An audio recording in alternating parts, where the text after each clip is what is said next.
This is a great course for experienced developers. In this course, you're going to learn all the fundamentals and nuances of the Go programming language. I'm going to introduce you to the standard library and show you how to read the documentation, because Go, like all subcultures and all subcommunities and all programming languages, Go has a language which is used to talk about the language. So I'm going to introduce you to those nuances of the language. I'm also going to show you how to get your environment set up and show you the different options that you have for setting up your environment, and the different editors and how you configure everything. So this course is great for experienced developers. And if you are an experienced developer, you can jump right over some of the introductory stuff where I go into some of the basics of programming, which is essential for the beginners, like how computers work, and binary and coding schemes, and numeral systems, right? So if you want to jump over all that, you can. If you have any gaps in your knowledge that you have to fill in, like how does hexadecimal actually work?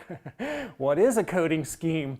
You know, the power symbol, how is that related to binary, right? It's the 0 and the 1, the on and the off. I don't know, a lot of people don't know that. The power symbol is the 0 and the 1, the on and the off. So if you need to fill in any gaps in your knowledge base as a developer, you could take a look at some of those videos at the front end of the course, or you could jump right over them and jump into learning the language fundamentals and the nuances of reading the documentation at the standard library and how to get your environment set up. So this course you could go through it in a linear fashion, or you could just jump into the places where you need to jump into. There's an amazing course outline, which I'm going to cover in another video down beneath on this page. But that course outline will allow you to quickly narrow in on the specific topics you need to study, so you could Control F and search through that document and find where's that topic I need to watch, and then you'll be able to go and see just those videos.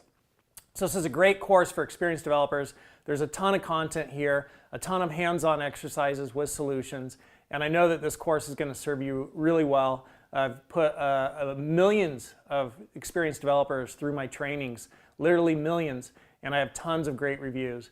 So welcome to this class. As an experienced developer, you're going to do great in here, and there's a ton of resources in here to help you learn the Go programming language. You are absolutely in the right place. Just click that buy button, come on into class, and I'll see you in class.